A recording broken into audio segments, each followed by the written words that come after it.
And Dakota, I guess. He's probably busy too. And Dakota. We're bumping.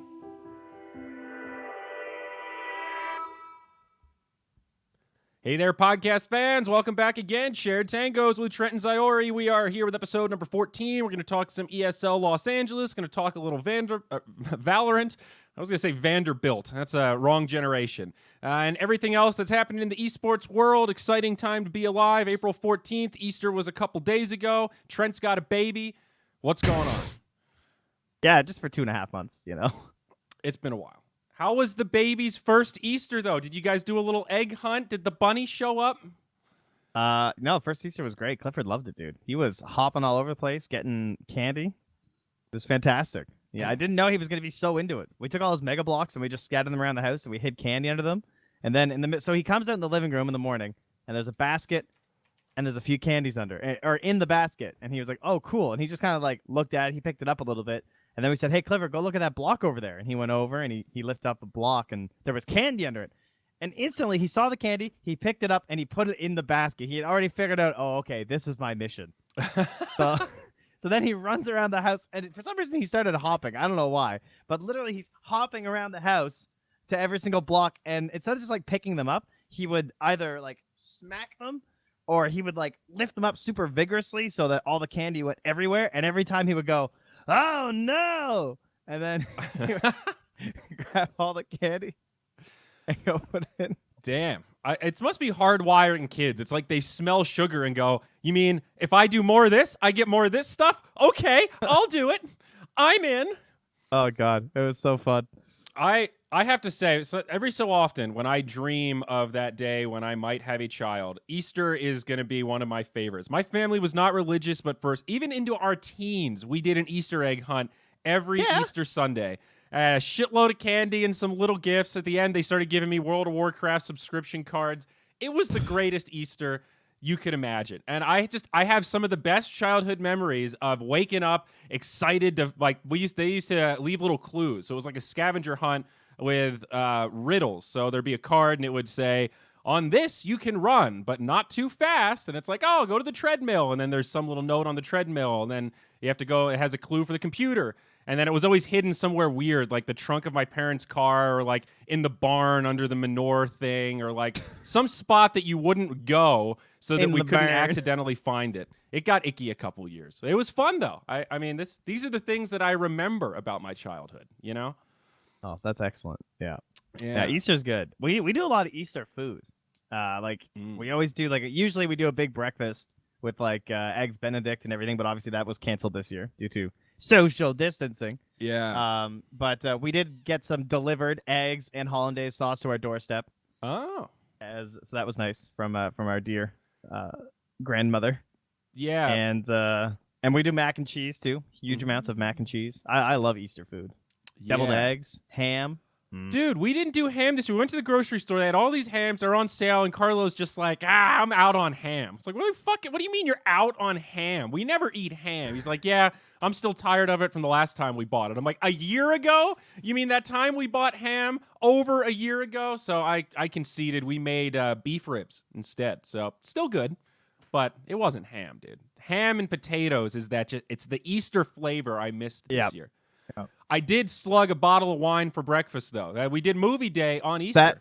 That's an Easter tradition now. No, that sounds pretty good. I decided that doing movie day on Twitch would only be fun if I were drinking wine. So I by the sounds of that movie, yes. I started a new tradition.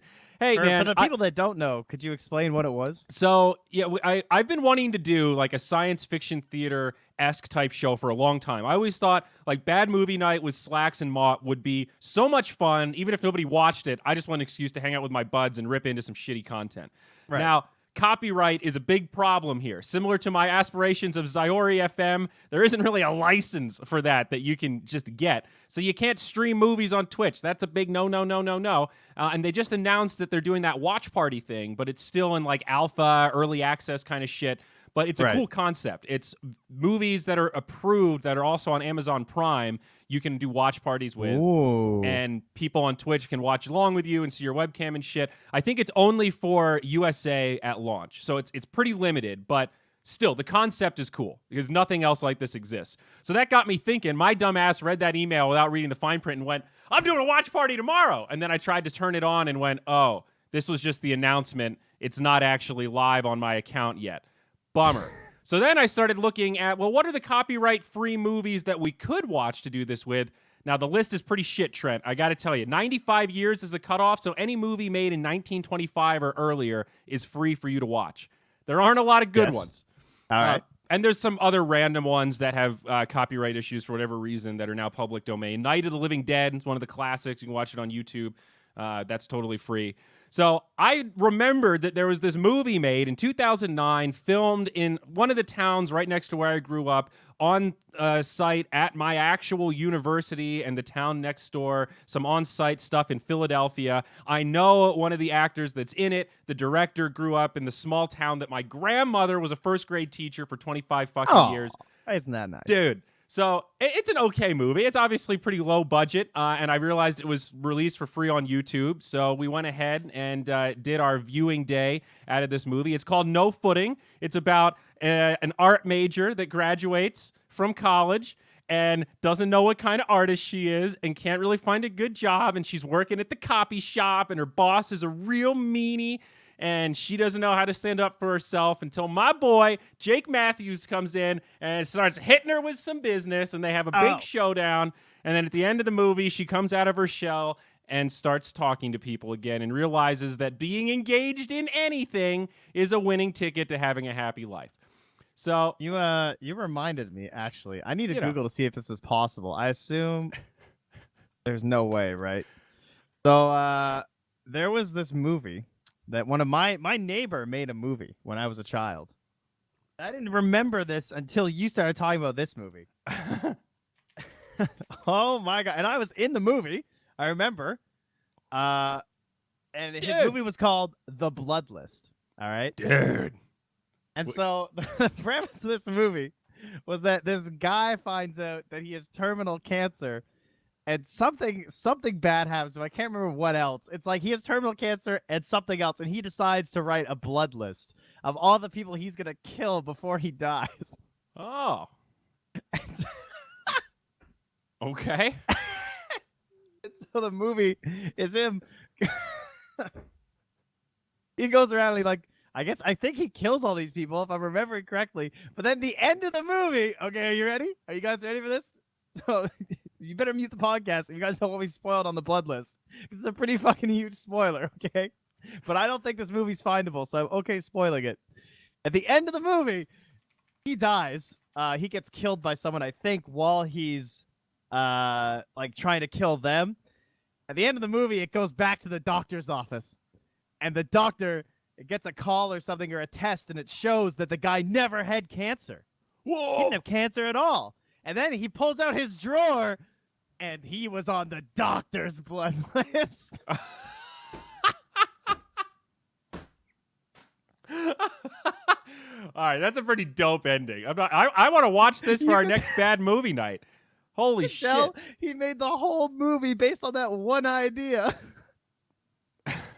Dude, that's meta as shit.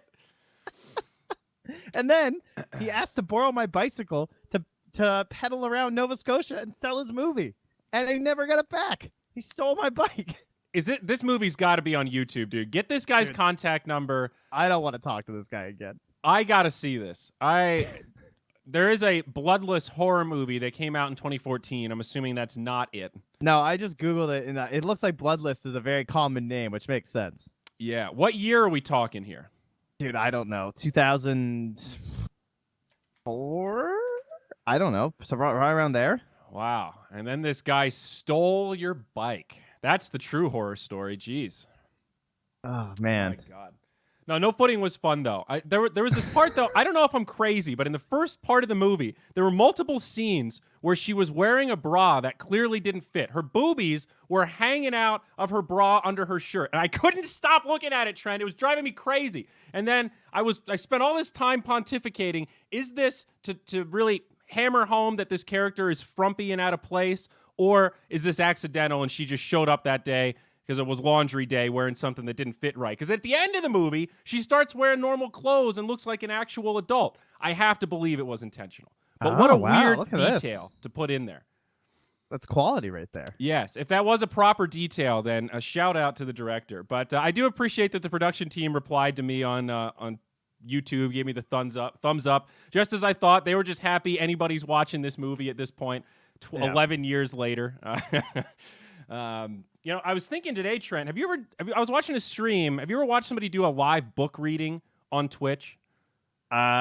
Like of their own book or of someone else's book? Another book. Like some dude was reading the original Dracula the other day. Yes. So I know that is one thing that kind of started taking off. Never really watched it, but from what I understand, it's pretty, as long as the copyright's not an issue, you can just read it. So, but it has to be a copyright-free book. Like I was reading Fear and Loathing last night, and I had that same thought of playing Dota alone. Why am I reading this to myself when I could be reading it to an audience? Am I allowed to read Hunter S. Thompson on Twitch? I don't think so. Damn it. I think that's what I was it's gonna got do a similar year thing, like Monte Cristo or whatever, the Overwatch / no longer Overwatch / League / no longer League / now Counter-Strike until he's on Valorant. He was doing book readings, including the Count of Monte Cristo, I believe. Oh yeah? Yeah. Oh yeah, I think Effie was doing Harry Potter, but I don't think you'd actually be allowed to. Huh. There are some authors who will give permission. I'm going to go ahead and guess, as long as I smoke weed while doing it, Hunter would want me to be reading this on Twitch right now. All right, well, why don't you hit up his living relatives and see what they think about you smoking some Mrs. J's. Thompson, I'm doing this in honor of Hunter. He came to me in a dream last night. Oh, man, you're ruining all my Twitch aspirations. Well, we'll see how the podcast goes. I might consider reading a chapter or two. I was getting sucked into it last night, man, going full gonzo. Ooh, it's so much better than the movie. It looks like Anita Bimuk was now she was Anita Thompson. That is his wife. She's only 48 now. He's dead, obviously. But maybe you can hit her up. Logger says that J.K. Rowling actually gave permission for people to read her books online. Oh, really? I don't know if she actually does she have the right to do that? Didn't she sell it to Disney or whoever? Oh, gave permission for people during the pandemic. Oh, during the okay. But that's one of those weird ones where I thought she dumped all the rights and she just cashed out and now she's just chilling. And that's kind of why she doesn't give a shit anymore. She just keeps adding all of this backstory. Oh, by the way, Dumbledore was gay. Yeah, oh, by the way, whatever thing she said about trans people. Wasn't she a billionaire? She probably didn't sell many of the rights. Well, I thought she dumped the rights for like $5 billion or something. Oh, I have no idea. This is a long time. Now I can't remember all the details about it, but I remember people saying that there was... that she was one of the ones that did it smart, where instead of hanging on to the bitter end and having to deal with Hollywood, she took the early exit and just took the lump sum and said, you know what? I already did my part. You guys do whatever the fuck you want with it now. Thanks for the cash. I'm going to go write some poetry. I'll see something insane. In 2004, Forbes named Rowling as the first person to become a U.S. dollar billionaire by writing books, the second richest female entertainer, and the 1,062nd richest person in the world. That's how many billionaires there are, man. Wow. That's pretty crazy. I would not have guessed that there's like over 1,000 billionaires. I guess I would have thought it might be close, but I would have thought maybe 600 or 700, not 1,000. Yeah, maybe there's more now than ever before, which makes sense because money also inflates over time. We keep printing more of it, so today's billionaire is like last 2 generations ago's millionaire kind of thing. But yeah, I think I was confusing the book rights and the movie rights. I think she dumped the movie rights and just sold it for a lump sum, but she hung on to the book stuff. Maybe I had my wires crossed there. That's crazy. Damn. She is a TERF. I forget what that stands for, but it's something mean. Are you familiar with this? Sounds like some British term. No, some it's class not term. British. It's like an anti-feminist thing. It's an acronym for trans-exclusionary radical feminist. Oh. I've never heard of that. It's a lady that is feminist to the point that they don't think that transgender male to female women count under the feminist movement because they're not biological females. So it's like it's woke before transgender happened. You know what I mean? And now that transgenders have become a thing, it's the group of feminists that are like, no, we're standing our ground. This is just men trying to encroach on the feminist movement. You can't become one of us. We're better than you. I'm paraphrasing, but... Oh, so there's actually a Forbes article from December that says, J.K. Rowling comes out as a TERF. Holy shit, you're right. It is Dress an article on however you Forbes. It popped please. up on my search too. Yeah, call yourself whatever you like. Sleep with any consulting adult you'll have you. Live your best life in peace and security, but force women out of their jobs for stating that sex is real. I stand with Maya. Hashtag this is not a drill. Okay. Yeah, that was Man, yeah.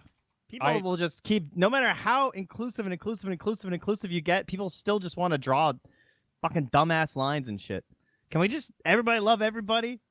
Can we just leave it at that? team people. I'm in. Like, who gives a shit, man? I'm in. Just be nice to everyone. Well, all right, Trent. Why does that term even need to exist? Why is there any reason anyone needs to be a trans exclusionary radical feminist? Why did those 4 words ever need to be strung together in the history of planet Earth? Well, because feminism split, so now they have to delineate between modern age feminists and these old school feminists that are drawing lines, man. You know, they're not the same team. Teams are splitting into sub-teams. It's a complicated time out there. Nice. So, speaking of everybody being nice, though, I got a little anecdote that maybe you saw on Twitter. I love anecdotes. As you know, my recent string of pubs hasn't been great. I went on a 1-12 run, tanked the old MMR, and that's totally fine. Had a bad stream the other day and turned it off, played a few more games off stream, got matched up against a true MMR boosting smurf 2 games in a row. Oh, no. So, first game, I didn't quite realize it, right? I picked DP not to go mid, and someone was like, oh, you picked DP. Do you want to go mid? I'll switch roles. And I said, okay, fine. I got dumpstered mid by this guy. Turns out the Archon 4, 85% win rate Void Spirit. Newsflash, it's a smurf. Carrying the project manager for Deso Ladies. I think her handle is Epi, E-P-I-I. So, first game, they queued up against me. They win. They're kind of all chatting a little bit. They recognize me. Whatever. We get matched up against each other again. I went AFK for 10 minutes, came back. We get matched up again. They're on the other team. I pick Sniper mid. This guy picks Void Spirit. Dumpsters me mid. Like, absolutely slaughters me. Meanwhile, Epi plays Jakiro, continues to chain feed throughout the game. The beginning of it, she all chats, hey, if we win this time, you have to follow me on Twitter. Deal? And I just replied, negative. Not happening. You know, I don't give a fuck, but absolutely not. I'm not going to follow you because you beat me. So at this point, I still don't realize it's a smurf. And then I look at the end of that game, and I'm like, 17, 0, and 20 Void Spirit. Yeah, that guy was pretty good. Then I look at the profile, and I'm like, motherfucker. So that's the end of it. I look on Twitter 5 minutes later, and she tweets at me, hey, man, sorry your teammates were so shitty. And I'm sitting here like, are you fucking serious right now? You just beat me with a smurf carry, and you're going to tweet at me like, oh, sorry, man, you didn't play bad. Your teammates really weighed you down. Nah, bitch, you just straight be getting carried. So I replied, yeah, that's a really cool partner you got there. Your 85% win rate Void Spirit, that's Archon 4. And she replied with a pretty lackluster apology that was like, yeah, I know I'm a hypocrite because I complain about Smurfs all the time, but I lost to a bunch of Smurfs, so I'm just trying to get back to my MMR where it was. And I replied... I can just feel the salt coming out of this, dude. And I replied and basically said, yeah, that's cool, except not really. You're kind of part of the problem that a bunch of other people dogpiled her. So I woke up the next day, and she deleted the tweet. So I screenshotted that shit and posted the tweet and went, you know, to Smurf, it's sad, but do whatever you want. To Smurf and then brag about it is like beyond sad. Dude, you're so much harsher than I could ever be. To then delete the tweet and try to justify smurfing is just like, what are you doing with your life? And then she basically replied and said, I feel terrible. Oh, this is awful. You win. You made me feel so bad. And I was torn about like, did I go too hard on this or did I not? And I was like, I sort of feel bad a little bit if I actually made her feel bad, but at the same time, you did it to yourself. You did not need to tweet at me. It's a little half and half. You know, it's like, I was prepared to let it go. I don't care that much about smurfing, but to like rub it in and make it public, like, go for that if you want, but don't expect me to just be like, oh, yeah, you want to play a pub next round? No, fuck you, dog. Get the hell out of here. So Twitch chat, I need to know, was I too much of a dick? Did Dendy see that tweet and silently judge me? Or am I winning at Dota for standing up against Smurfs? I reported both of them, so that's on the record. the fact that she's part of Deso Ladies was just a coincidence or whatever. I had never heard of this person until she proactively tweeted at me. Well, that's pretty funny. Anyway, had to get that off my chest. But yeah, I that can was tell. You really did. Whew. I mean, we've all played the Smurfs. Exactly. And that's why I said in the tweet, like, it's I don't care that much about Smurfs, but like you're like lying to yourself if you think this is doing anything. And it's a weird line to draw, right? Because we're friends with a lot of people that are really good at Dota. Is it smurfing if you queue with Kyle? It's sort of, kind of. But it is if he plays on an account so that he can play with you because it won't let him play ranked without one. But, it's like, I think intention matters a little bit. And this was a very clear cut. It's not like she played well where she was dumpstering me in lane and then her Smurf was doing well. It's like, dude, you literally fed on Jakiro. Look at that Dota buff game. You were the lowest MMR or the lowest net worth in the fucking game while your Void Spirit 1v5'd us. Like that's kind of lame. That's like intentional. I just hired this person to boost up my MMR. Like, don't you have anything better to do? Okay, they probably didn't hire them. All right, relax. Okay. I can't find a PC way to say what I'm thinking, so we'll just leave it at hired. I don't know. Great, buddy. Anyway. Fucking Smurfs, man. Well done.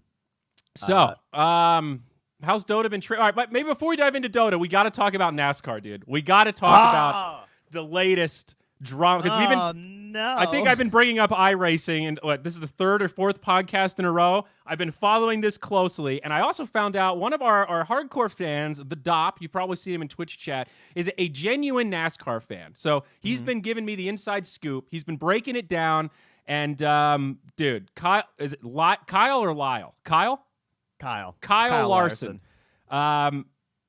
He dropped an N-bomb right there in the middle of the broadcast. Had a heated gamer moment. Except the way he did it was just so like nonchalant. It was like, yes. You can't hear me? Hello? Can anyone hear me? Hey! And then he just drops it. And you're like, oh.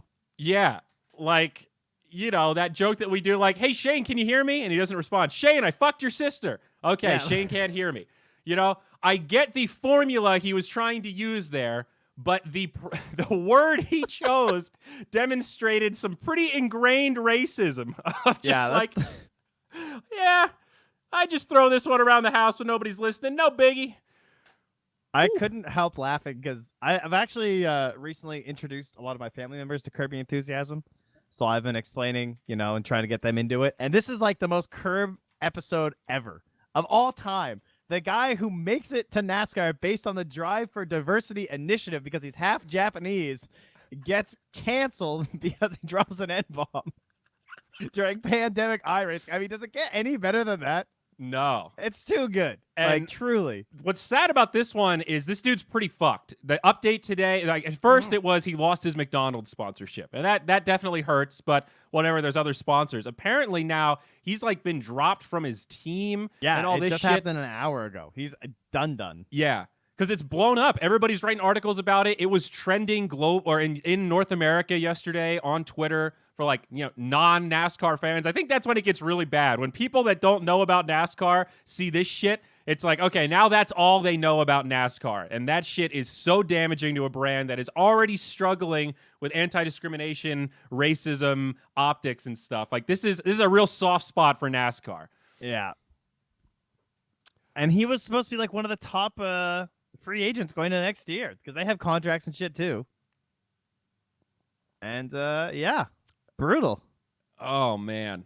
How far the pendulum swings. It's like this NASCAR iRacing thing was the dream, and now they were actually on this huge up of just like, oh cool, gamers are kind of getting into this. Yeah, well, I guess gamers are pretty into that too, so maybe Larson was going really hard trying to pump those gamer optics.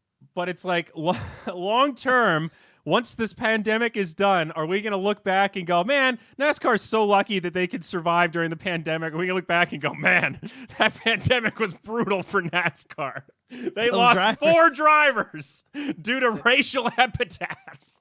They just couldn't handle it. Oh, it's terrible, dude. Oh, my God.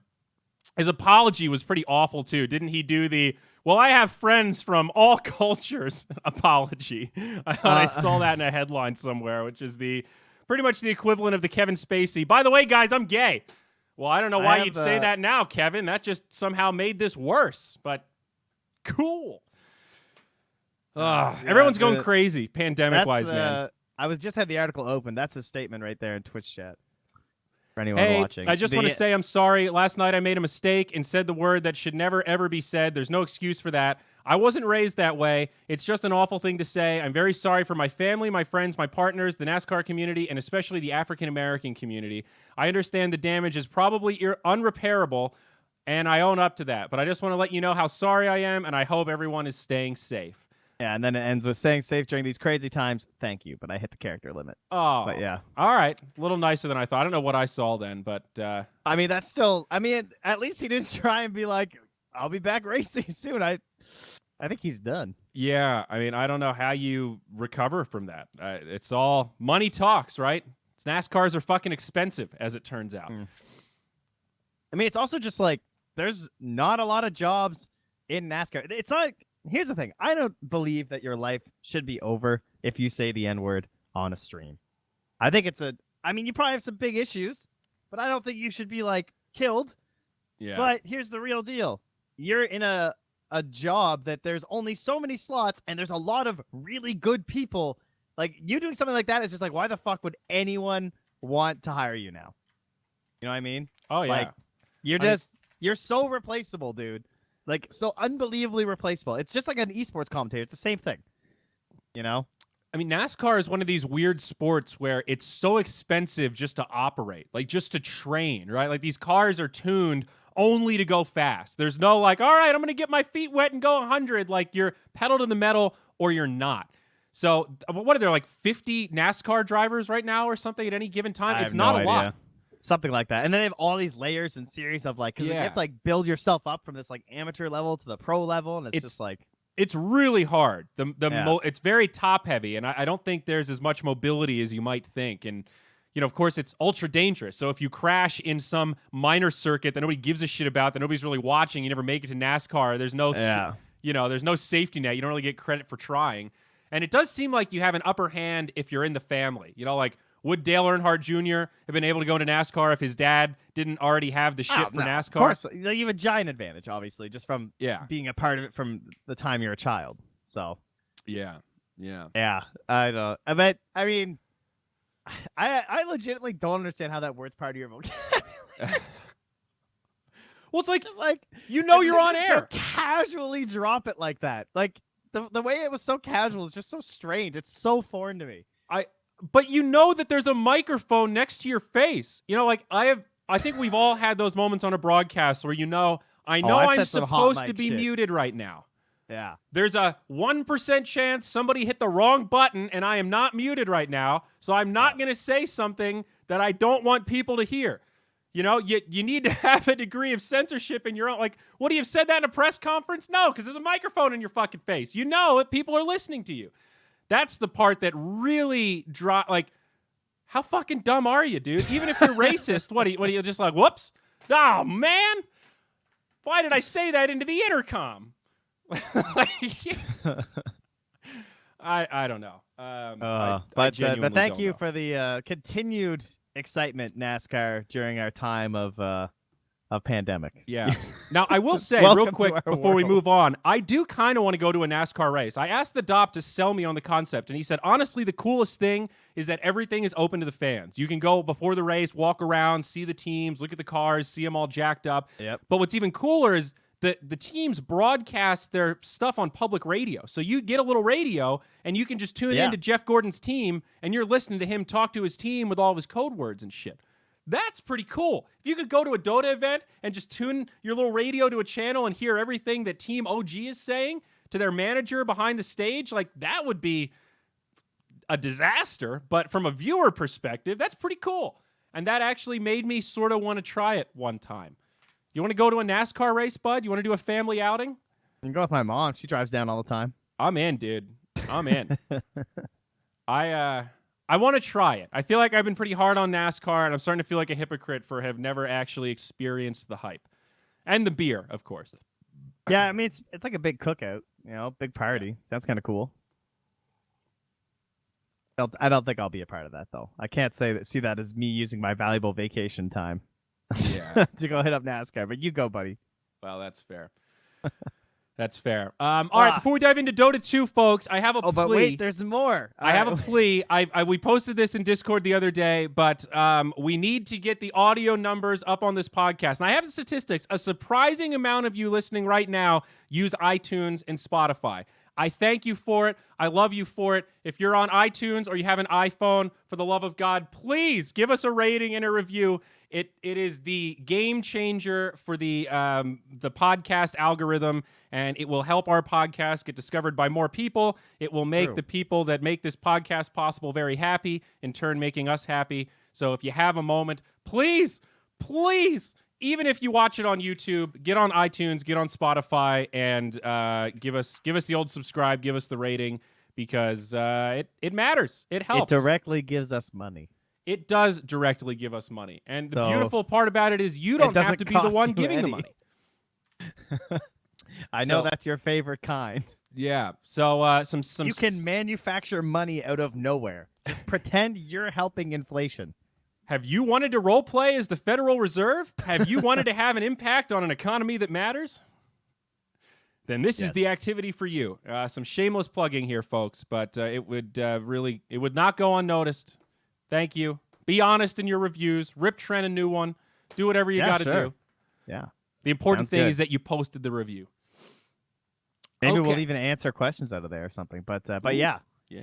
Dota. So you played Dota, obviously. Had some issues. Did you have any good Dota experiences while playing Dota? Or no? Well, I was on a hot streak before that, so I've been back and forth. It comes and it goes. My whole goal is just to have fun playing more so than rack up wins. Obviously, you can grind MMR by just playing the same hero over and over and over again. If I really wanted to grind MMR, I'd just learn how to play meepo. Honestly, the amount of meepos in my bracket I've seen that don't really know how to play meepo that well, but just buy 5 Scotties or 4 E-Blades and just attack the ground and kill everything is sort of staggering. Yeah, I was watching the Ergon meepo game in terms of Pro Dota. Hero still looks pretty damn good. Yeah, I'm shocked. Like I thought that nerf would really hurt him, as we talked about in the last podcast, and meepo still feels very viable. I actually did a little interview with Excalibur yesterday. I think the text will get posted in a day or two, but I asked him specifically about meepo, and he said it slows down your timings, but you're still meepo. You still scale like crazy. You can still take over games. This change didn't really take away any of the core stuff that makes meepo. It's sort of like the Lycan nerfs we talked about. He's still Lycan. He's still strong. They just tweak the timing so you don't take over the game at 10 minutes. Now it's 13 minutes. And well, I mean, for comparison, his win rate was up at the 58s for like a week straight, 2 weeks straight, actually, it looks like. And then now it's dropped down to like 53. And now it's still slowly rising, though. It's up to almost 54 now. So people are adjusting, as you said, to like new timings and everything. But the hero is still in a very good spot. And it's still a meepo where you just you look for the right games, right? Yes, for sure. But the builds are kind of like I saw somebody go E-Blade 3 Scotties, no blink, no hex. Yeah. And my team was making fun of him. They were like, this idiot, nobody buys multiple Scotties. They don't stack, bozo. And dude, he carried us so hard. He 1v5'd their team. He had so much HP that I was watching him. It's not like his micro was that impressive. He takes the one meepo and moves him back. All the other ones are just swinging shovels. You don't have to hit Earthbinds if they're running at you. That's kind of a funny, dumbed down way to do it. Yeah. You just do Scotties instead of multiple E-Blades, so you just get more survivability. I thought it was a meme until I saw it in action. I think the other team was demoralized in how frustrated they were. To be fair, it was a good meepo game. They didn't have any classic meepo counters, but still, I don't really know how you stop it once he hits critical mass like that. He kills buildings so stupidly fast. Yeah, he does. So and there's so many cheese picks of them right now too, like Tusk or Chen. Yeah, these heroes that are super busted are going to be very broken at the moment. Man, shout out to Tusk, by the way. That hero's insane. So how's it been in pro games? Has it felt deathball-y? Because the amount of games, whether I'm winning or losing, that feel like they're over in that 15-minute window is still staggering to me. It feels like Dota games, it's not, I talked to Brax about it yesterday, he said it's not over, but everybody knows it's pretty over. Yeah, that's a pretty good way of putting it, especially the NA games. I would say Europe has been a little more back and forth that I've seen. Like, maybe the team gets a really good lead early on, but then you still have a little bit of jostling back and forth with the Roche fight. Still that classic kind of Dota. But there are a lot of like rush down lineups being picked, which is probably contributing quite a bit to it, right? Like Lycan is still being picked even after the nerfs. The Chen strats, DP, the meepos, the broods. We still get a lot of those games. Yeah. I don't know what it is, and I don't know if it's good or bad. Do you feel like, from a macroscopic perspective, Valve or Ice Frog, whomever's in charge, has been sort of trying to make Dota be faster paced? Like, do you feel like the goal has been to lower the average match time? I would say lower than what it was, because there was a patch, I want to say, like, after... I mean, ever since the shrines first off were added, Dota definitely felt longer, especially the high ground shrines. But then those went away, and then we got the side shrines, which, like, I think the shrines on the map used to also delay the game because they made the lanes more even. Like you could basically like give the shrine to like the guy who's having like the shitty time or whatever. Yeah. But then that went away. But then we got the couriers for everyone, so then that kind of balanced that out. So I don't know. I think they're trying to hit this sweet spot of like, when a game gets to this point, we just want it to end. I don't think they're as concerned about like does the game end at 20 minutes, 30 minutes, 40 minutes, 50 minutes, but we don't want 70, 80, 90 because like now we just got these tier 5 items and it's just ridiculous. Yeah. I do hate the streaks. I like the occasional late game. You know, I'm fine. I don't think every match should end at 40 minutes, but talking about the average, it feels rare these days that I actually play what I would call a good Dota game. You know, it's either, yeah, we kind of lost all the lanes, or we kind of won all the lanes, or 2v1, and then we took a good team fight. Whoever wins that team fight at 15 minutes is very damaging right now, especially if they have a Death Prophet or any of those snowball heroes that you're talking about. They become really hard to shut down, and it almost feels like they tried to fix that with the kill streaks, but I'm not loving the kill streak mechanic. It feels... It's janky. Yes, janky. It's too random. Like, sometimes you feel like, all right, we killed these people, but they didn't have streaks because we picked them off once or twice, and now there's no rubber band mechanic. Then I have other games where I've legit fed in the off lane. We're 0 and 10 at 12 minutes. Their carry's 10 and 0. My anti-mage rotates, kills their carry, gets 1,200 shutdown gold and 3 levels off of it, and then my anti-mage becomes unkillable. Like, I've had a couple games where I look at it and go, I did not deserve to win this game. We, like, rigged the kill streak system. Like, I do actually think it's broken in the sense that if you can choreograph it pretty well, especially in lower tier games, there are games where you can strategically feed. The key is your carry has to get the finishing blow. That is what makes it broken. But if your anti-mage comes in and cleans up and gets a triple kill at 15 minutes and one of them was on a streak or 2 of them were on streaks, the game's fucking over for no reason other than anti-mage had a teleportation scroll. It's dumb, dude. I don't know. Yeah, the streaks, I'm not a huge fan, I have to say. Especially, like, the ones that get me are, like, 7 or 8 minutes, where, like, one of the lanes is starting to snowball, and the guy's got, like, 4 kills, and then everyone dies except the one support who's left, and then they get the kill, and they just get, like, 4 levels. Yeah. Like, the Earthshaker TPs in, throws down a Fisher to end some, like, weird gank that was happening, and he just goes to level 7 out of nowhere. Yeah. Streaks, they feel very random, and I'm not sure why it's like that. I don't know why we would shove it all onto streaks like that. Yeah, I feel like net worth was a better indicator for the rubber band of, like, hey, we just killed the really rich guy. That's like, streaks are just not what I'm looking at, what I'm thinking about, or it just doesn't feel... They're so inconsistent. It's weighted. Like, you can't plan around a streak. Yeah. You know? So, like, I mean, right now it kind of feels like... So in that scenario where I'm the off lane, we're feeding, we're 0 and 10 in 12 minutes, you're the safe lane carry. When you have 5 kills, you kind of want a suicide. Like, you sort of want to die to end your streak so you don't have a crazy bounty on your head 10 minutes later.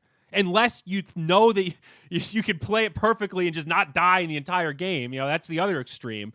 But it feels like we're back to almost incentivizing people to want to die if they're balling too hard. And maybe that's part of the logic of, like, hey, if you're really far ahead, we want to encourage you. No, well, this encourages people not to take risk. It's the opposite. But when you lose the streak, then like every kill you get additional in a streak is 70 more gold for the team that kills you. So it doesn't like have a multiplier factor. So you still never want to lose the streak in that sense. If anything, you just don't ever want to get to the third kill. You just want to make sure that the carry doesn't kill you. I think that's really what it comes down to. You want to make sure you're dying to supports. Think about it like this. If you're a support player, if you die after 2 kills, you don't have any streak value. If you die after 3 kills, you just magically conjured 200 gold out of nowhere.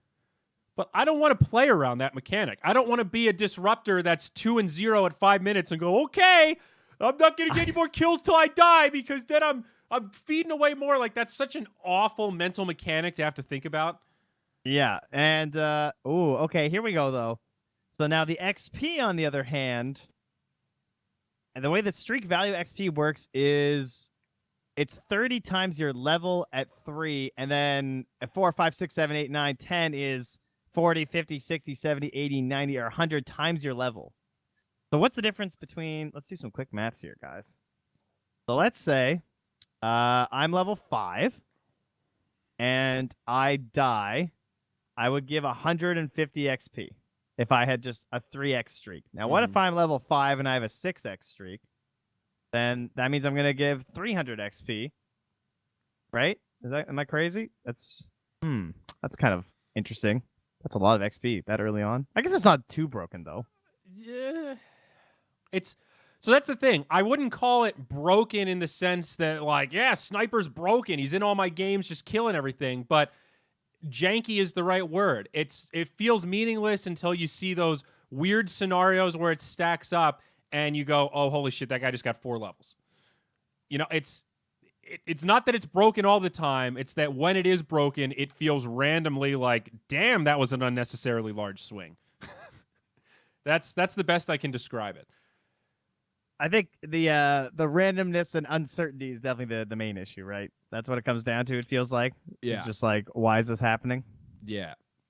And more importantly, it just, to me, doesn't feel like the right mechanic to build the rubber band comeback on. Yeah, like, why isn't it everyone? And I will confess, this is probably one of the hardest aspects of Dota to balance. You know, and I know mobile MOBA games struggle with this more than any other. How heavily do you weight the laning phase? If a team is up 10-0 in 15 minutes or 5-0 in 15 minutes, how much should that matter relative to the team that's behind being able to come back? It's a really tricky balance because you want the laning stage to matter, but you also don't want it to matter so much that the game is actually just over in 10 minutes if you pick really strong lane heroes. Exactly. Yeah, that's why Dota, like, I like that we fluctuate and that some patches the laning stage matters more. I think that's a good thing.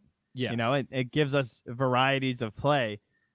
So for now, I'm still happy at least. I don't think I would complain very much about this patch. I think this patch has been very good. It's pretty enjoyable to watch. It's far from the worst. Far from the worst. But Few games have been fun as well that I've gotten to play. So I did watch some ESL highlights. I was looking more at stats. I've been playing more than watching, I have to confess.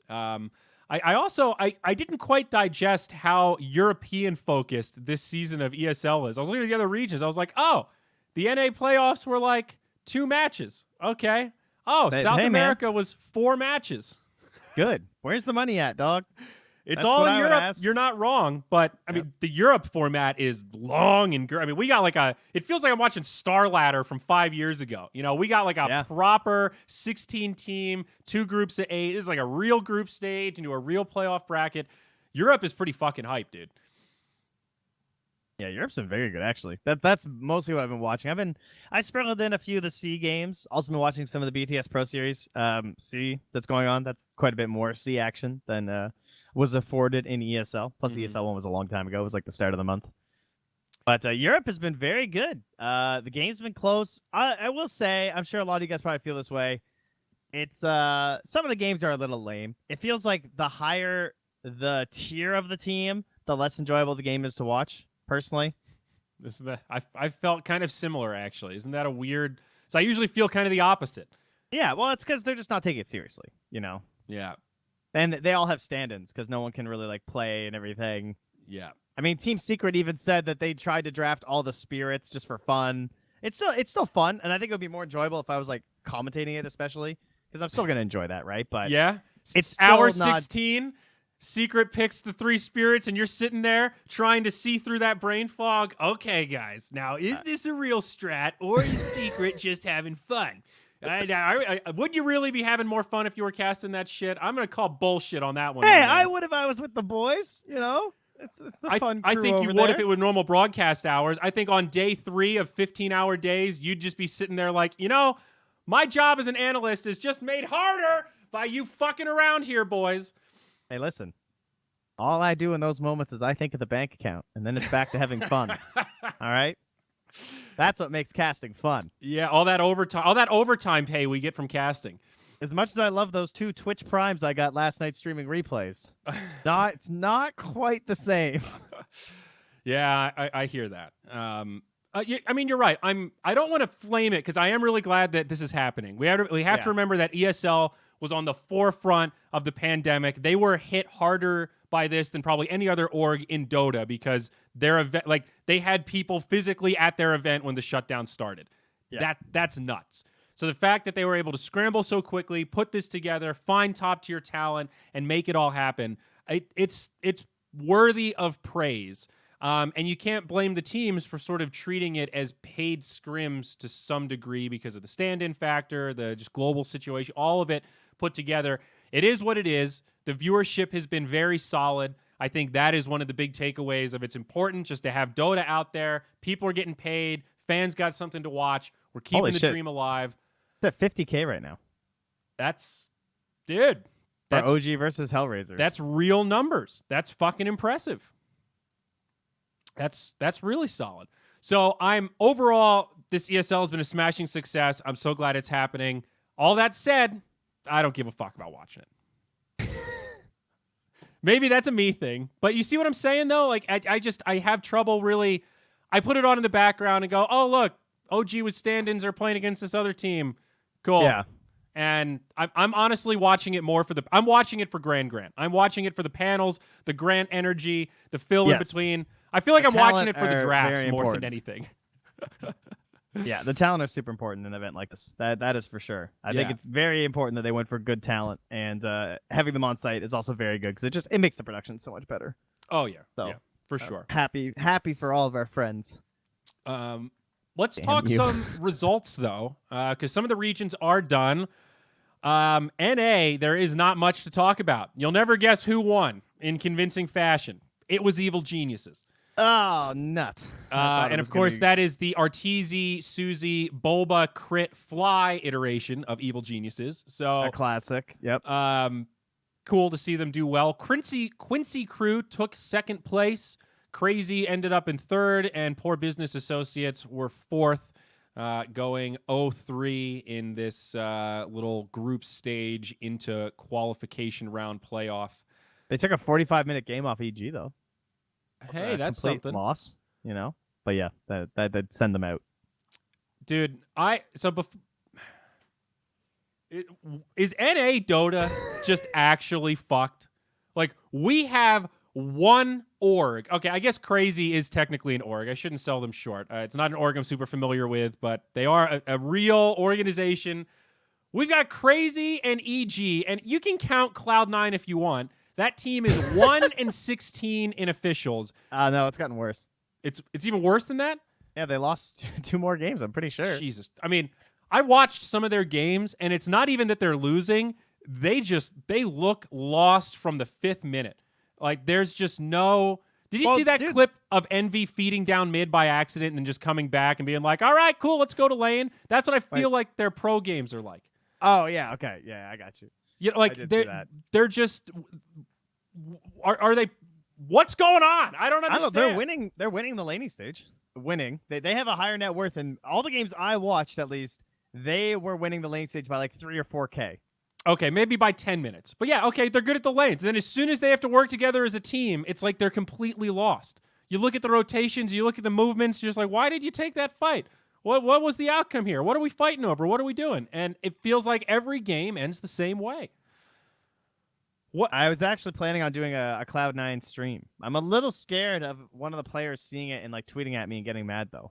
But I kind of want to do a mega stream where I just stream like 12 of their games straight.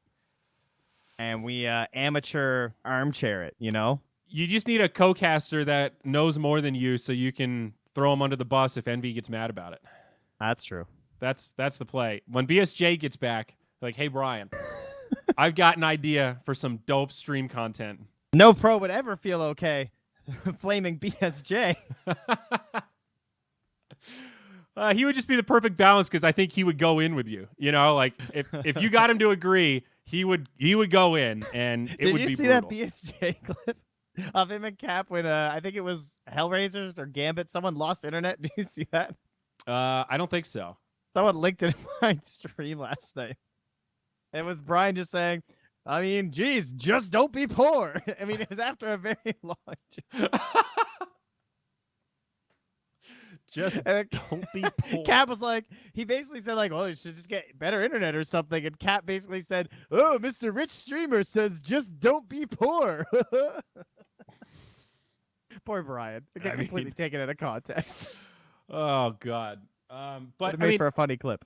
For real, though, I was talking to Brax yesterday, just kind of in general about life and stuff, and I was picking his brain about Dota-related shit. And obviously, Business Associates is a little bit of a sad story. They were on track to potentially qualify for TI this season. They were sponsored by JStorm. JStorm was losing a shitload of money on the team because they couldn't sell any sponsors on a North American team. The players had relatively high salaries, commensurate with a team that's probably going to qualify for TI.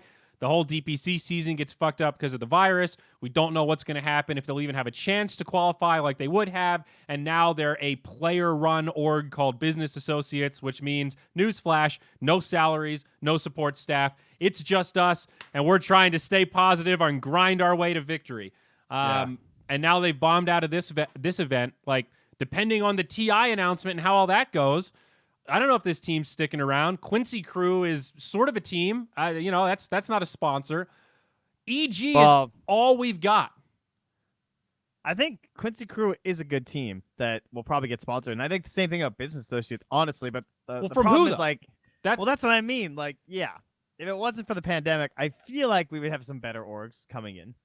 But, like, who are the examples? So, like, I didn't mean that as a knock on Quincy Crew as players. I just mean it as an example of even a team that's pretty good in North America, a real contender, has no org. Is that just because of the pandemic? It's definitely not helping things. But I think if it wasn't for the pandemic, then they would have been snatched up because of the regional leagues. Because there's going to be guaranteed viewership next year. It makes a lot of sense. Like, you're seeing these ESL numbers. They might be a little lower because everyone's going to be stuck at home. But when you have dedicated time slots to just North American major Dota, they're going to get way more viewership than they're getting right now. It's going to be closer to the EU numbers. I mean, right? I agree in theory. The fundamental issue, though, is still opportunity cost relative to other esports. So even with that inflated viewership coming in, Quincy Crew goes to some org, and they're like, hey, we need this amount of money. The org looks at it and goes, okay, we have no sponsors interested in Dota. We could spend that money on any other team in any other game that's more North American heavy and get a better return and still be active in esports. What's the incentive for any North American money organization to go in on Dota? There are no new orgs coming into Dota at all. What's the incentive for any organization to do anything in Dota ever? Well, do we even have good numbers other than like Southeast Asia, Russia? In Europe, definitely. I think the numbers in Europe are good enough. I mean, and you look at the big orgs that are in Dota, I think it's just because they have such a sunk cost. Like, Liquid and EG have been in Dota for so long. It's like, all right, well, we're already invested. So, okay, we're going to stay.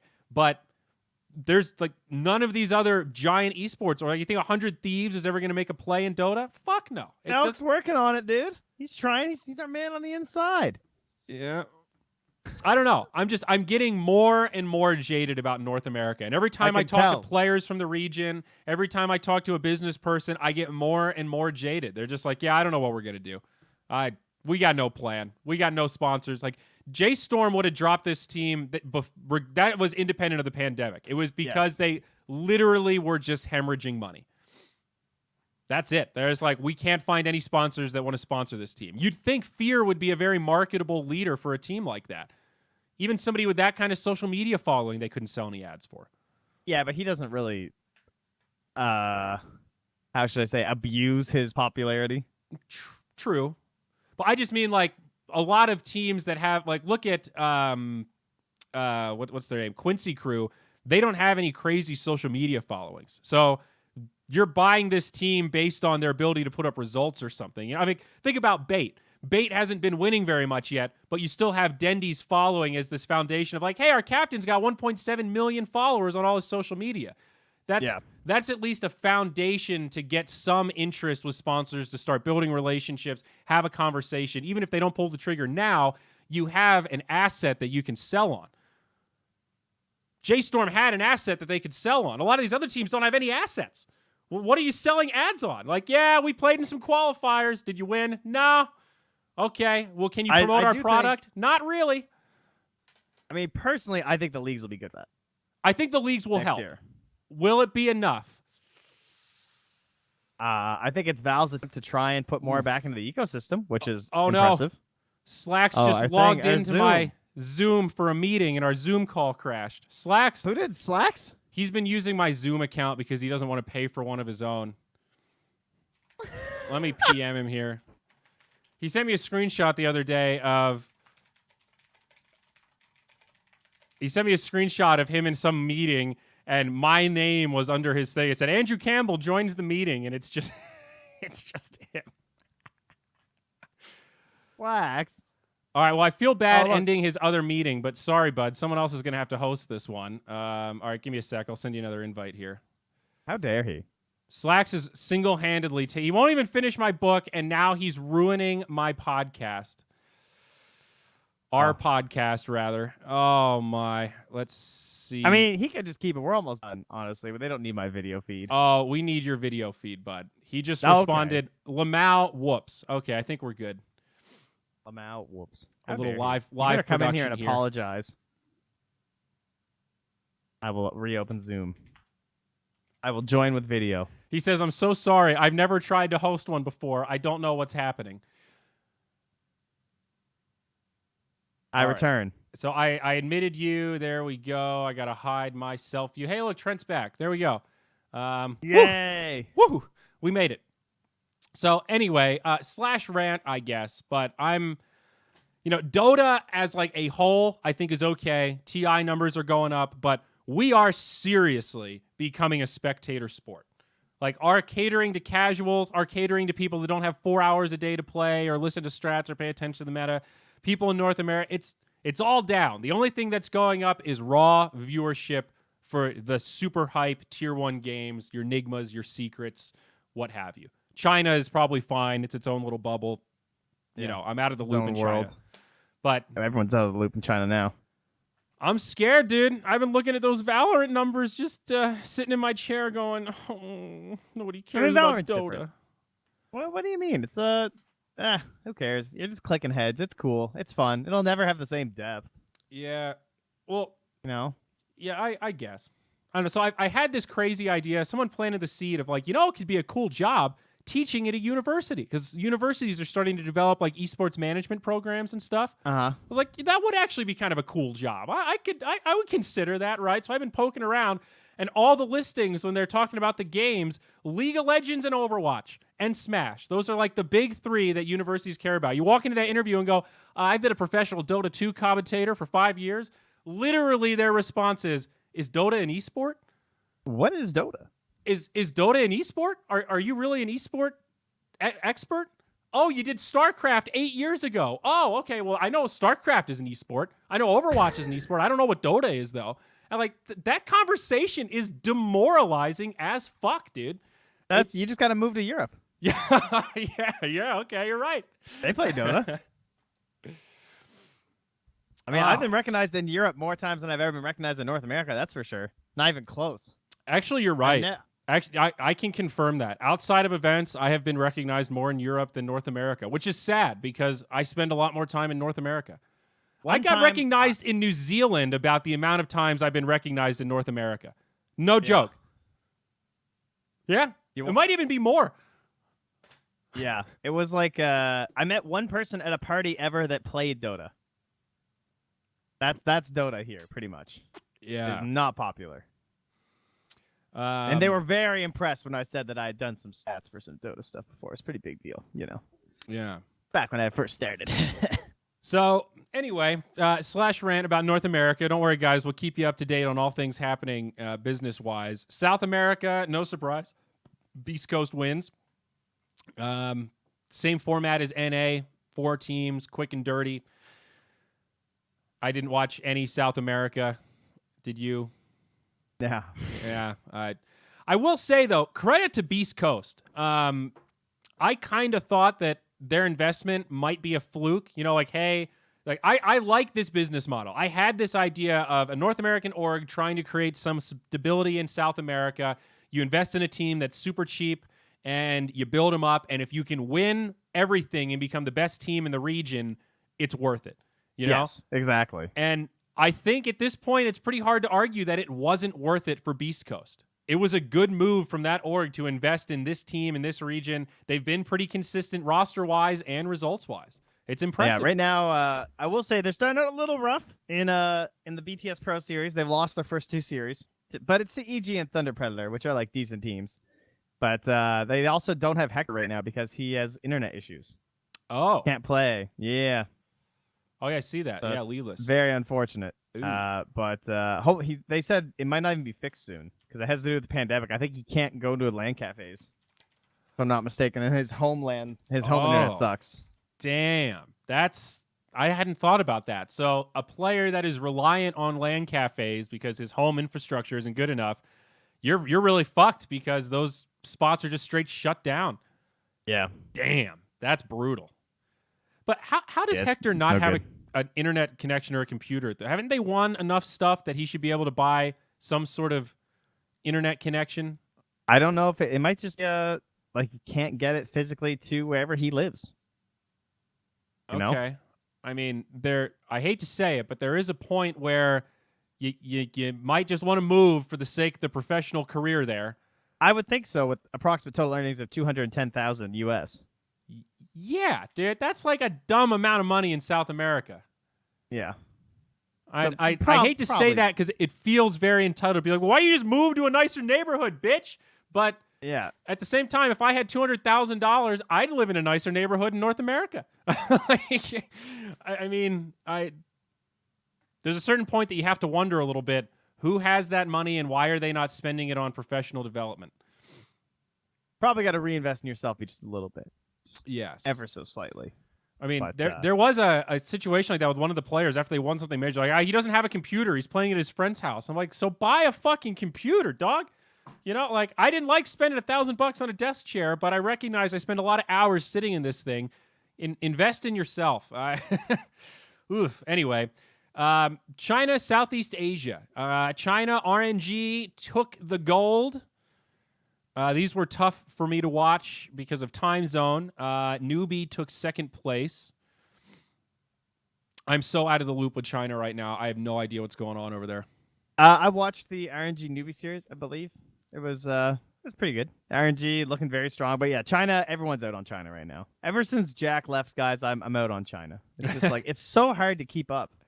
Plus, it's mostly a time zone issue, but they play such an insane amount of Dota.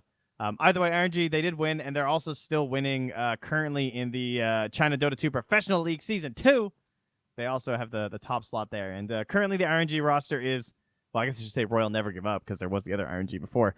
But Royal Never Give Up's roster is Monet on the 1, Setsu on the 2, Flywin on the 3, September on the 4, and Big S Super on the 5. Setsu's been slaying it. Some like Setsu Storm Spirit. Guys still got it, man. Has the meta been pretty comparable? Are they playing any different heroes that we're not giving love? I seem to remember seeing more defensive offlaners compared to, like, I feel like Europe and NA have more aggressive offlaners like Mars and stuff, whereas I was seeing like Omni and Abbas when I was watching China. I'd say that was probably the only difference that really stood out. I think Jenkins told me the other day that like the meta for offlaners is kind of weird right now. He said basically it's a carry meta, so if you're not feeding the carry, you're kind of doing your job right now. So I can see why there could be a draw towards more defensive offlaners that, like, all Omni has to do is live. We've given up on the notion of shutting down carries in most games. Just don't get dumpstered yourself. Yeah, what is this Slacks guy doing? He's trying to shut us down. Please let me use Zoom. I need it. I have an important meeting with my friends. We must discuss Lorgasm, and they need to see my face. Oh, me and Gabe have a meeting. It's gonna seem unprofessional that I'm late. As if it's not Valve's gonna be unprofessional for mad. this mysterious Andrew Campbell imposter to be creeping in on every single meeting. Lax is just trying to call up the artifact team right now. I actually don't want him to buy his own account because it's been stroking my ego while I'm stuck at home. Just like, yes, my branding. You can't buy this kind of branding. Surely this will sell books. Subconscious. Oh wait, is this by Slacks? Slacks, what do you think of the artifact update? Speaking of which, that's Dota related, isn't it? Oh, I thought that update was really cool. I legitimately got kind of excited because they found a new mechanic with the heroes that feels like Dota. Slacks, do you want to call in and talk to us about Artifact? That would Can we please? that would actually fix the. He probably doesn't have We'll TeamSpeak. give you Zoom if you call in. You can be our call in for today. Yes, That works. that I don't would think be. he has TeamSpeak. All right, should we just do a call on Discord real quick and. Sure, let's go on the Suns fan Discord, Slacks. All right, the Suns fan Discord. This is where we live. Which channel? We'll do casting room. Okay. Let me mute you. Hi, Slacks. There we go.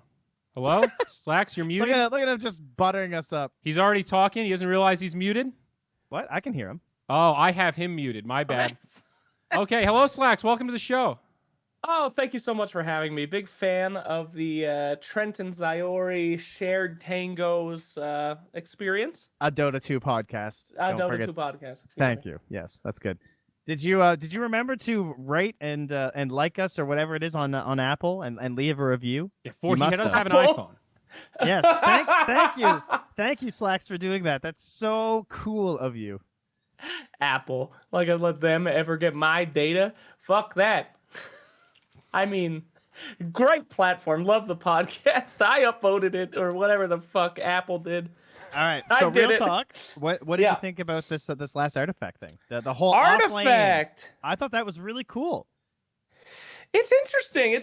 I mean, let me start off by saying I'm trying to be very standoffish with Artifact right now. I personally kind of feel responsible about killing the first Artifact because I love the game so much. Yeah, that's and fair. I think that kind of fucked up everybody because I think the game is the greatest game ever made. I still play it every day. I played it for 3 hours yesterday, and apparently I was very wrong.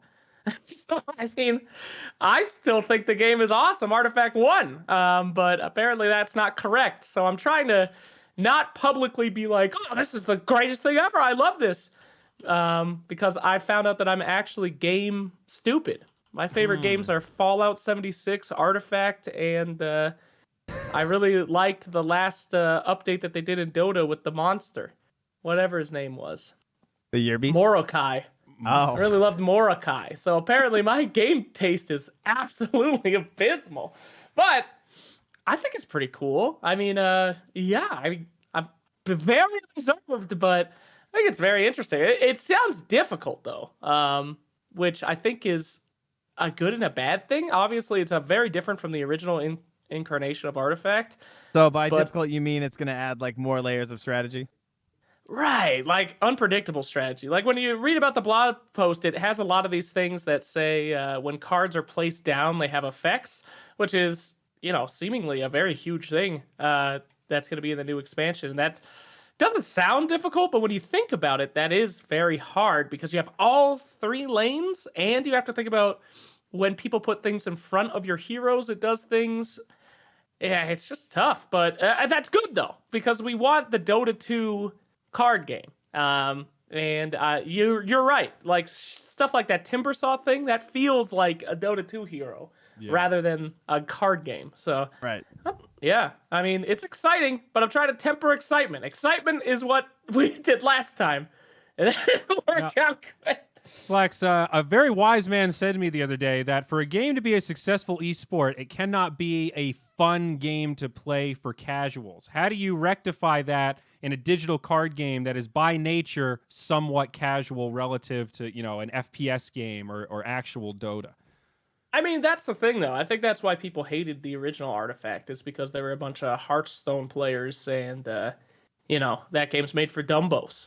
It's very hard to have the non-casual game come in. So I don't think they should cater to the casual market. I mean, they're catering to the Dota fan base, which is the least casual market that there ever is, right? So make it complicated, make it impossible, make it too hard, and that will make a good esport. Like, I don't know if you guys talked about Valorant yet, but that's what me and Zyori were talking about the other day. That game looks super fun, but it also looks pretty hard, which, can make it an okay esport, except for everyone hacks through walls, which seems annoying, but whatever. Yeah, it's a bummer that they've created this anti-cheat that's like hard installed in the kernel of your computer that launches before Windows launches, yet there's still cheaters rather prolific throughout the game. Whoa! That makes me nervous. You told me a company owned by Tencent is getting your secret data and reporting it? That's fucking crazy. No, I have it on good authority. They're listening to this podcast right now directly from my computer. So don't forget to rate and review while you're there. Sykes, what do you think about this marketing campaign from Riot with Valorant? Is this genius or is this snaky? It feels like they've broken the system. I guess for those that don't know, essentially they've encouraged organic view botting, which seems like an oxymoronic thing to say, but they gave people access to the game via drops by watching on Twitch. What's the end result? People make a whole bunch of free Riot accounts, a whole bunch of free Twitch accounts to try to maximize their chances to get keys. That greatly inflates the numbers of all the streamers with drops. It gives other streamers the chance to say, I've got drops, even though they don't, and inflate their own viewers. And the viewership was nuts. Having 1 million concurrents on Twitch probably gets people that don't know what the fuck the game is to go, wow, 1 million people, well, I gotta look at that.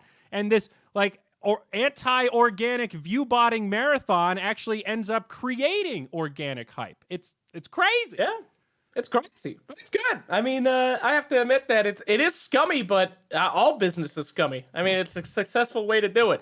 So I prefer it better than Blizzard's model, which is literally just pay people to watch and literally pay view bots to pretend like Overwatch League has more than 30,000 viewers. I mean, these are scummy practices that do work in the short term, and maybe they will transition into the long term. But at the end of the day, all the secrets come out. If the game sucks, it will eventually die, which it does. So in 6 months, we'll see what happens to the actual game. Do you think the game's worse than Overwatch from an actual game perspective? Not a chance. There's no way. Because at least it still is shooting and clicking people. It can't be worse than Overwatch. Overwatch tried to let people who play World of Warcraft play an FPS, and so they gave 4 people guns, and the rest of the people were just spray and pray and don't actually have to shoot a gun. I was disappointed by the lack of Junkrat lobbing bombs in Valorant. Yeah, it turns out you still need to aim the guns to do well. That was a rude awakening last night. That will keep that game alive. Yeah, for sure. I think that Overwatch is actually going to get super, super hit from this one. A lot of people are saying that, a lot of people say Counter-Strike's going to get hit. I don't think so. I think the biggest problem with that is that people had to play Counter-Strike before they played this to practice. Counter-Strike will be hurt a little bit, I think, but not a huge deal. Yeah, I don't know. There's definitely going to be some crossover. Sure. But Riot's genius. I've never had I've said this before. I think Riot is a scummy, evil company that steals and are bastards, but never said their marketing team wasn't top tier. I mean, they're really, really good at this shit. Valve could definitely learn a thing or two about actually just doing things that put their stuff out in front of the community. It's good. I mean, that's why fucking League of Legends exists. It's because Riot decided to do marketing and Dota didn't. That's the whole fucking thing. And look at what happened. And so, I mean, again, it's going to be not the greatest game in the world. I will say one thing, though. Some writing on the wall. All right? Uh-huh. I have never seen the community react to something like Valorant except for one other thing. Artifact. It's the exact same thing. All these little guys saying, oh, Valorant streamer. I'm going to be a Valorant caster. This game's going to be amazing. Just this build. You're not wrong. Oh, I've never seen anything like it except for Artifact. And then one day, what if one bad update comes And then the anger and the desperation of the tier 3 players and casters comes full force. Oh, Jesus, I've seen it. Yeah, but clipping I'm heads has scared. been around forever. You know, Artifact was a Yeah. little too different, unfortunately. It's true. It's true. Nobody booed when Valorant was announced. I mean, that plague of like up and coming casters, as soon as a game gets like its first debut, they're like, I'm a Valorant caster, I'm a professional Valorant player. That happens for every new semi-competitive game that comes out. Even mobile games. There are quote professional Brawl Stars commentators that are just trying to get their chips in case Brawl Stars happens to blow up and become the next big esport. Because they look back at people Sure. like us and they go, well, how did Slacks make it? Well, it must be because he was an early mover and he was making content before Dota was popular. It's like, yeah, maybe. Oh, God. There's Not a little at more all. to it than that. I actually hated Dota before I played it. But no, I mean, I'm more talking about stuff like people leaving other games saying, like, this is the next big game. This is the thing. You know, like right now they're having this issue with Overwatch players abandoning the Overwatch League and shit-talking the Overwatch League. And I think that those are like toxic actors, you know? Like if you get a toxic actor to leave one esport, go to another one and be like, this is it, and fuck these guys, they're so worthless. I mean, that guy's not going to stop being toxic. Valorant won't suddenly cure him. Yeah. So the more times that you have one of these big crossover things where all the assholes leave one scene and go into the other one, they're going to inherently pollute the other one. So it's a little dangerous, but we'll see how it goes. If there's one thing Riot's good at, it's manipulating people that are not good at video games. So we'll see how we go.